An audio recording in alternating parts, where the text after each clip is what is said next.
मानसिक तनाव, कुछ लोगों को मानसिक तनाव हो जाता है पैसे कमाने का, कुछ लोगों को मानसिक तनाव होता है किसी को बच्चे पैदा नहीं होते हैं उसका, कुछ लोगों को शादी का, कुछ लोगों को गरीबी का मानसिक तनाव। बहुत सारे मानसिक तनाव इंसान के जीवन में हो सकते हैं। लेकिन आज की घटना में एक इंसान को दौलत कमाने का मानसिक तनाव था। उसके पिता ने बहुत सारी दौलत कमाई थी, जो कि सब इंस्पेक्टर के पद से रिटायर था। रिटायरमेंट में बहुत सारे पैसे लेकर आया, बहुत सारी पैसों की फर्म थी और उसके पास बहुत सारी प्रॉपर्टी थी। तो बेटा भी चाहता था कि वह भी पिता की तरह खूब सारे पैसे कमाए और अपना नाम रोशन करे। लेकिन दोस्तों यहाँ पर क्या होता है, यहाँ पर उसकी जो पत्नी होती है वह गैर चलन बन जाती है और जो भी उसके आड़े आता है उसको साफ करती चली जाती है। आखिर क्या था इस घटना के पीछे का राज, यह भी हम यहाँ पे जानेंगे। गैर मर्द से संबंध बना रही थी दुल्हन, दरोगा ससुर छिपकर देखता रहा और उसके बाद होते हैं 2 कत्ल। दोस्तों यह घटना उत्तर प्रदेश के कानपुर के सिवली रोड के कल्याणपुर इलाके की है।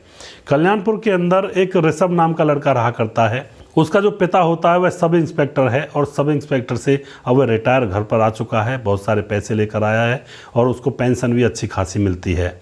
अब यहाँ पर दोस्तों जो पिता होता है उसका, ऋषभ का, वह पिता उसकी औलाद नहीं हुई थी तो उसने ऋषभ को गोद लिया था, उसको नाजों से पाला, पढ़ाया लिखाया और उसको परवरिश करी, उसको कुछ करने के योग्य अपने पैरों पर खड़ा किया। अब यहाँ पर ऋषभ भी बहुत सारा पैसा कमाना चाहता है अपने पिता की तरह, लेकिन उसका पिता अब उसकी शादी की चिंता करने लगता है और फरवरी 2020 को उसकी धूमधाम से एक सपना नाम की लड़की से शादी कर दी जाती है। ऋषभ जो होता है वह कंप्यूटर का काम करने लगता है और अपना व्यापार बढ़ा रहा है। उसकी जो पत्नी होती है वह घर पर रहा करती है, उसका पिता भी घर पर रहा करता है। पत्नी ज़्यादातर पत्नी का समय टीवी देखकर गुजरा करता है। कुछ समय गुजरने के बाद अब उसकी पत्नी सपना कहती है कि मुझे एक फ़ोन दिला दीजिए। बस कहने की ही देर थी, उसके पति ऋषभ ने उसको तुरंत एक एंड्रॉयड फ़ोन लाकर दे दिया था। अब क्या होता है, उसकी पत्नी फ़ोन पर लगी रहती, फेसबुक आईडी बनाती है और फेसबुक आईडी पर उसकी मुलाकात एक राजकुमार नाम के लड़के से हो जाती है, जो कि उसका क्लास का साथी था, क्लास फेलो था, राजकुमार गुप्त। अब वह उसको फ्रेंड रिक्वेस्ट भेजती है तो वह भी फ्रेंड रिक्वेस्ट एक्सेप्ट कर लेता है। उसके बाद इन दोनों की दोस्ती चलने लगती है।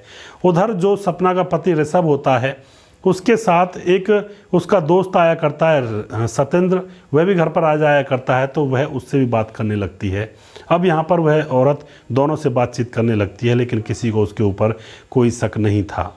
अब धीरे धीरे बात प्यार में बदल जाती है और उसका बचपन का दोस्त जो स्कूल का दोस्त था, अब उससे उसको प्यार हो जाता है और राजकुमार अब उससे मिलने की कोशिश करता है। राजकुमार कहता है कि मुझे तुमसे मिलना है और मैं तुमसे मिलना चाहता हूँ तुम्हारे घर पर ही। तो यहाँ पर जो सपना होती है उसको अपने घर बुला लिया करती, कभी पार्क में कभी बगीचे में उसके साथ बैठकर बातें किया करती। और जो सपना का ससुर होता है सब इंस्पेक्टर से रिटायर, वह उनको देख रहा होता है, उसको कुछ अच्छा नहीं लगता है।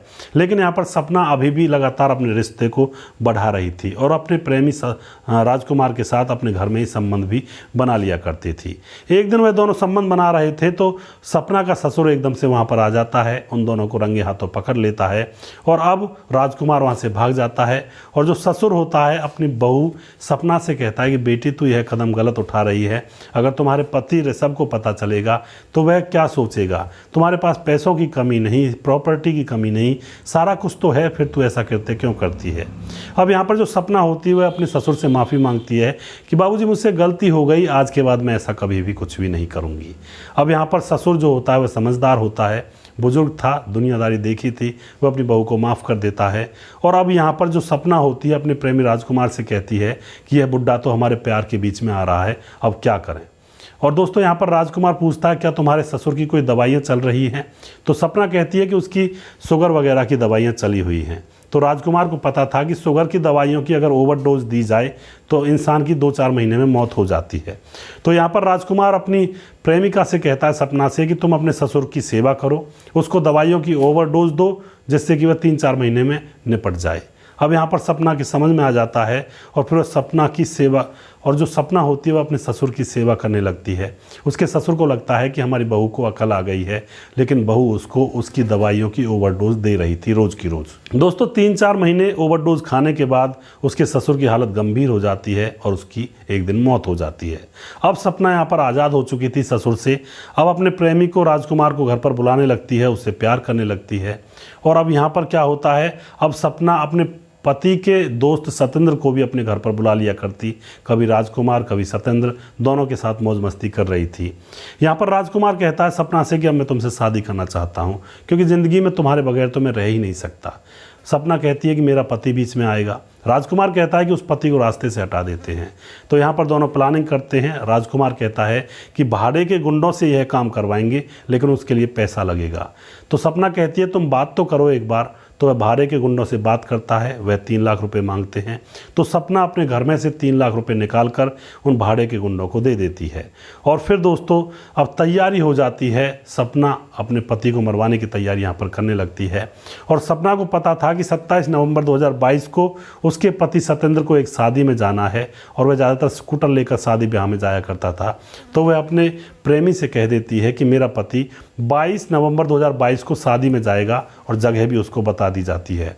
दोस्तों अब क्या होता है, 27 तारीख जब आती है तो सत्येंद्र उस शादी में जाता है और वहाँ जाकर खाना वगैरह खाता है। तो किराए के गुंडे भी उसके पीछे पीछे चले जाते हैं। खाना खाने के बाद जैसे ही वह बाहर निकलता है तो उसके स्कूटर की हवा निकली पड़ी थी। वह अपने स्कूटर को धक्का मारकर घर की तरफ लाने लगता है, और रास्ते में अंधेरा पड़ते ही उसके ऊपर चाकुओं से वार कर दिए जाते हैं। जैसे ही धारदार हथियारों से वार किए जाते हैं तो वह ज़मीन पर गिर जाता है, तड़पने लगता है, और जो हमलावर थे वह वहाँ से भाग जाते हैं। दोस्तों यहाँ पर गनीमत यह रहती है कि वह जिंदा बच जाता है। उसको हॉस्पिटल में भर्ती करवाया जाता है। हॉस्पिटल में उसकी पत्नी सपना भी पहुँचती है और ज़ोर ज़ोर से उससे लिपट लिपट कर रोने लगती है, यानी कि मगरमच्छ के आंसू बखेरने लगती है, और कहती है कि तुम्हें किसने मार डाला। दोस्तों यहाँ पर डॉक्टर उसका इलाज करते हैं सत्येंद्र का, और कहते हैं कि यह खतरे से बाहर है, आप चिंता मत करिए। पुलिस आती है। पुलिस मामले की छानबीन करती है और पूछती है सपना से कि तुम्हें किसके ऊपर शक है, किसने यह कृत्य किया होगा। तो सपना यह सोचती है कि यह बात किसी ना किसी को तो बतानी चाहिए, वरना कुछ भी हो सकता है, मेरे ऊपर शक करेगी पुलिस। तो वह अपने पड़ोसी जिसका नाम होता है रामकृष्ण, उसके ऊपर आरोप लगा देती है और कह देती है कि उसके पति के साथ उसका लेन देन था और इन दोनों के बीच में झगड़ा भी हुआ था, और मुझे पूरा शक क्या यकीन है रामकृष्ण ने मेरे पति के ऊपर हमला करवाया है। पुलिस रामकृष्ण को उठाती है, उसको जेल में डाल देती है, उससे पूछताछ करने लगती है। इधर क्या होता है, हॉस्पिटल से सत्येंद्र को डिस्चार्ज कर दिया जाता है। जो हॉस्पिटल से ऋषभ को डिस्चार्ज कर दिया जाता है। अब ऋषभ घर पर आ जाता है, और घर आने के बाद उसकी सेवादानी उसकी पत्नी करने लगती है। अब यहाँ पर उसकी पत्नी परेशान हो जाती है, क्योंकि अब तो पति घर में ही पड़ा हुआ था। वह प्रेमी से ना बात कर सकती है और ना ही उससे मिल सकती है। अब वह प्रेमी से बात करती है छुपके से, तो अपने प्रेमी राजकुमार से कहती है कि अब तो हम बहुत ज़्यादा परेशान हो गए, अब क्या करें। तो राजकुमार कहता है कि अब तुम अपने मेडिकल वाले से बात करो, इसको कुछ ऐसी दवाइयाँ दो जैसे अपने ससुर को दी थी, जिससे कि यह भी रास्ते से हट जाए। अब दोस्तों यहाँ पर जो सपना होती है, एक मेडिकल स्टोर होता है जिसका नाम होता है आशा मेडिकल स्टोर।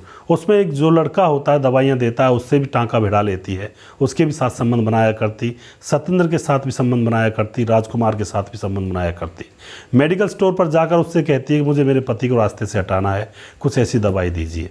तो वह बताता है कि ग्लूकोज तो आपके पति को चढ़ता ही होगा। वह कहती है हाँ।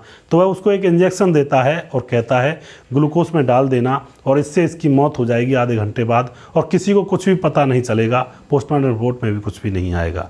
लेकिन जब ये इंजेक्शन लगे और तुम्हारा पति तड़पने लगे तो उसके आधे घंटे बाद तक तुम उसे हॉस्पिटल मत ले जाना, वरना डॉक्टर उसे बचा लेंगे।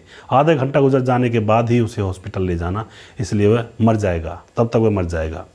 उसके बाद क्या होता है दोस्तों, यहाँ पर वह उस मेडिकल स्टोर से उस इंजेक्शन को ले आती है। पति को ग्लूकोज चढ़ रहे थे, उसमें उस इंजेक्शन को डाल देती है। आधे घंटे बाद वह तड़पने लगता है, और जब वह तड़पने लगता है, आधा घंटा हो जाता है, तो उसको वह हॉस्पिटल ले जाती है।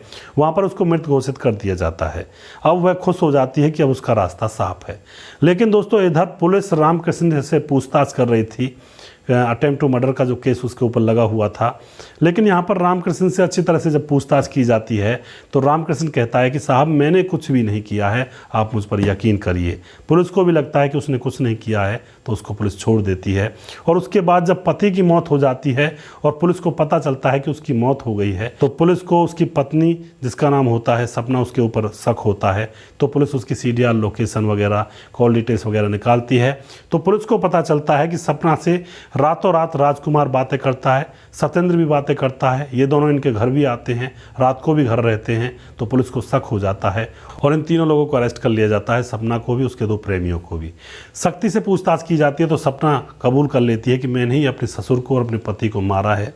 और यहाँ पर वह बताती है कि मेरा पति मुझसे प्यार नहीं करता था और मैं अकेली रहा करती थी, तन्हा थी, अकेली थी, लेकिन उससे तो पैसे कमाने की पड़ी हुई थी, पैसे खर्च कौन करेगा यह उसने सोचा ही नहीं था। इसलिए मैंने अपने प्रेमी से बात की, वह मुझसे शादी करना चाहता था और शादी के लिए इन दोनों का रास्ते से हटना बहुत ज़रूरी था, इसलिए आपने यह कृत्य किया।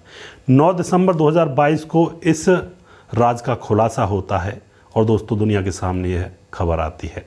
तो ऐसी पत्नी के बारे में आप क्या कहना चाहोगे जो इतनी, एक तरह से कहते हैं इतनी शातिर, इतनी चालाक, जिसने अपने घर के 2 लोगों को रास्ते से हटा दिया और बड़ी मुश्किल से पुलिस को उसके बारे में पता चला। उसने ये नहीं सोचा कि जिस पति और जिस ससुर को मैं रास्ते से हटा रही हूँ उनके पास प्रॉपर्टी भी खूब है, उन्होंने इतना अच्छा घर उसको रहने के लिए दिया और पूरी प्रॉपर्टी, पैसे, धन माया सब कुछ उसके पास है, लेकिन यह वह विचार करती ही नहीं है। और कहते हैं ज़्यादातर औरतों की अकल घुटने में होती है, ये कहावत है। तो यहाँ पर इस कहावत को देख करके और इस घटना को देख करके ऐसा ही लगता है कि इस औरत की अकल घुटने में थी जो इसने ऐसा कृत्य कर दिया, वरना सारी सुख सुविधाएं, सारे ऐशो आराम थे और इसने अपनी ज़िंदगी को तबाह कर लिया, अपने 2 लोगों की इसने जान ले ली। दोस्तों आप क्या कहना चाहोगे इस औरत के बारे में, अपनी राय कमेंट बॉक्स में लिख सकते हैं। अगला प्रोग्राम बहुत जल्दी फिर से लेकर आऊँगा, तब तक आप खुश रहें, किसी के साथ धोखा ना करें, विश्वास जीतें। जय हिंद, जय भारत।